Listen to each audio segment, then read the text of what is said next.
there, welcome or welcome back to my channel. My name is Mufaro Mazuze. I do all things beauty, lifestyle, education on my channel, and if you're new, a very warm welcome to you. In today's video, I will be talking about the Tinder Swindler. Now, the Tinder Swindler is a Netflix true crime documentary, and I think that every person needs to watch this documentary.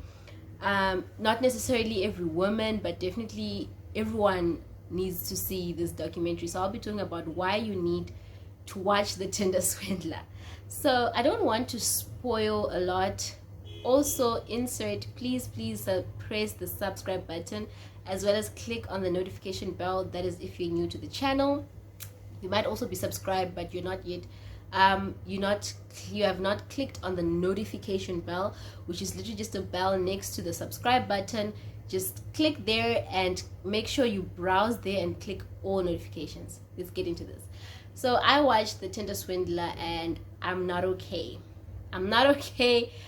The documentary is 2 hours. It is very gripping. You're gonna be glued to your screen.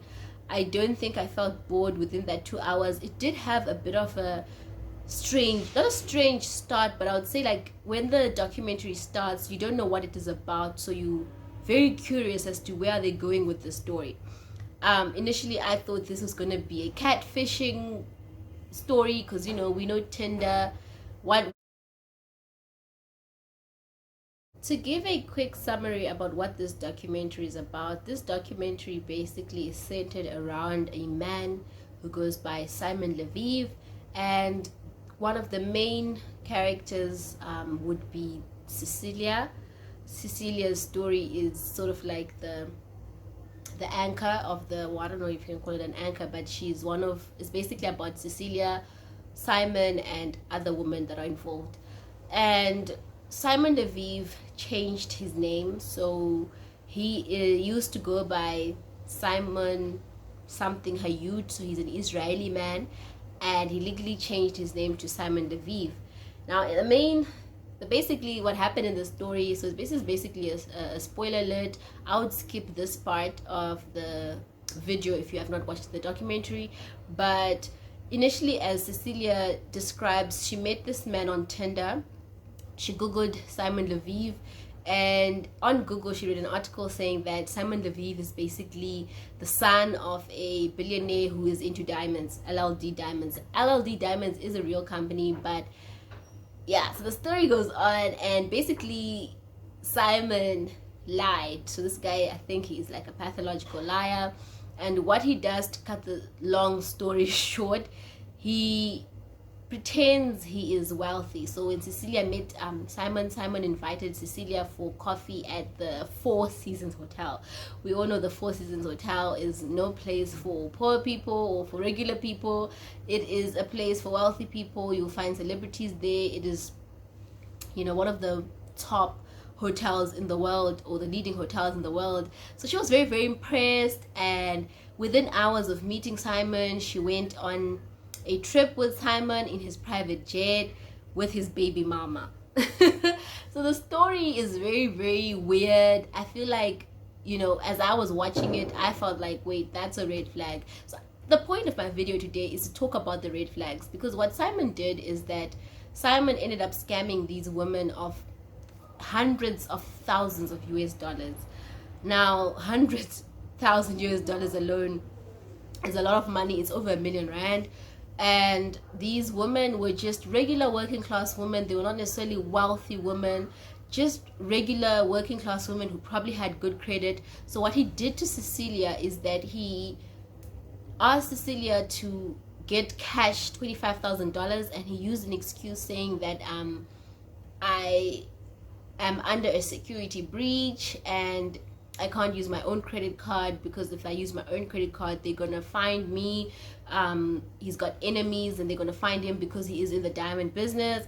And what he would do with this money, he would use this money to lure in another woman, posing as being a rich and wealthy guy, spending $3,000 at a restaurant. I mean, I don't want to get into the details. Like, my mind was blown throughout this whole entire documentary. So he would basically it would be a cycle. You know, the what he scams from the one woman, he uses to lure in the next woman, and he uses all sorts of excuses and say, I'll pay you back, I will do this, I'll do that. So I think what we need to learn from this is that there were so many red flags. First of all, there is rule number 1: never lend money to anyone that you're not prepared to lose forever. It could be your sister, your dad, your mother, anyone. If somebody asks to borrow money from you and you know that if I give them this money and I never get it back, that will be all my life savings, or that will be all my that will be my lifeline, right? Don't because the problem, and Simon eventually went to jail. He got caught. He only served 5 months, and I'll tell you why. I'm not surprised by that, because Simon is a genius. In his sick way, he is a genius. This nigga did not steal anyone's money. He did not hack anyone. He did not hack the credit cards. He asked. That's where it becomes a very, very gray matter. And I think for people who understand law, they would be able to go deeper, or people who studied law, they'll be able to go deeper into why he technically didn't commit any serious crimes, because he did ask for money and these women gave him. So he did not technically steal, though morally, or he did steal, because it was a scam. He was never going to pay them back. This guy is not the son of a billionaire. He is not wealthy. He probably doesn't have a dime to his name. He was using their credit as well. So what he did to Cecelia, he asked Cecelia to use a pay slip that was allegedly from LLD Diamonds, saying that she earns $94,000 so that her credit card could be the limit on her credit card could be increased. He would go use this credit card at parties to lure in the next woman. What this guy would do, he would use these credit cards to take another woman to the Four Seasons hotel, or whatever hotel that is popular in whatever country he is in. So he would always be moving around. Now, I think to talk about the red flags, red flag number 1, guys, money does not announce itself. So though I must say I definitely sympathize with all the victims, because I mean, this scam was well thought out, very smart. If someone takes you out on a date to a fancy restaurant, and 5 months down the line or 1 month down the line, they come up with a good excuse as to why they need to borrow money from you, you immediately think, oh, this person has taken me out to the wealthiest restaurants, this person has a private jet, this person drives nice cars. You won't, the first thing you will not be worried at all that they won't be able to pay you back. So I think he set up the perfect scenario to really trick someone, and these women were really tricked, and I truly believe they were victimized, because who doesn't want that fairy tale? Who doesn't want a man who can, you know, give them access to a world they've never been? But I think sometimes we need to always take a moment back and think, is this not too good to be true? Because if I was a billionaire, I wouldn't want to initially just be out with it, because, you know, a lot of women are looking into dating men just for their money.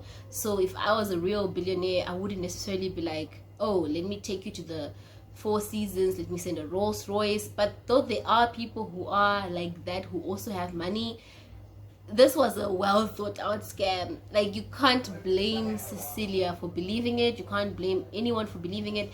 And I don't think he only scammed women, because he was friends with this other woman, I'm forgetting her name now. He also scammed her. And the sad part, like, she took out her life savings that she wanted to use to buy an apartment, to give this guy money, because she was like, my friend is in need.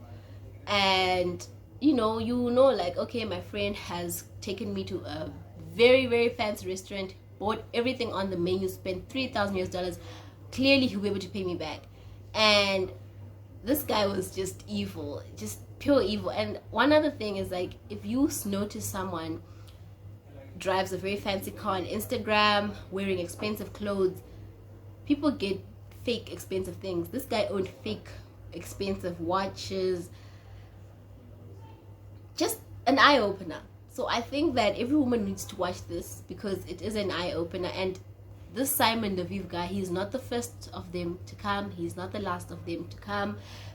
People are always getting lied to, and you know, be careful of the people who are rich. Like, you don't know where someone's money comes from.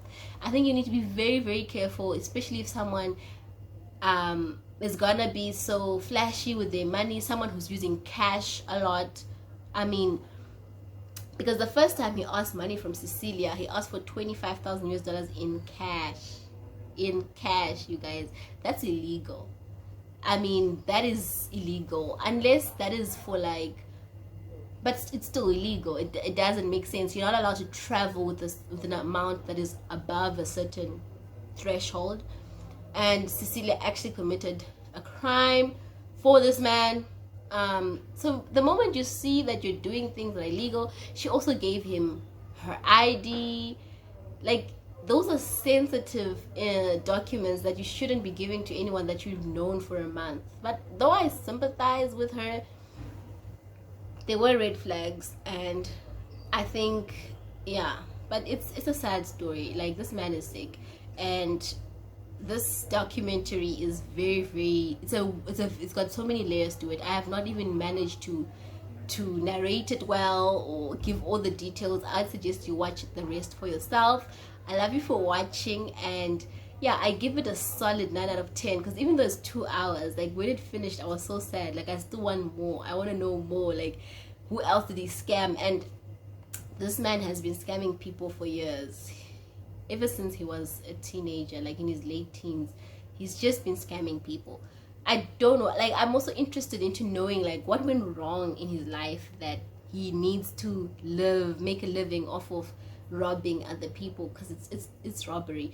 Though according to the law it might not be, because he asked. But yeah, let me know what you think in the comment section, you guys. Have you watched this documentary on Netflix? Now please make a plan to watch it, guys. You will not regret it. It won't be a 2 hours wasted.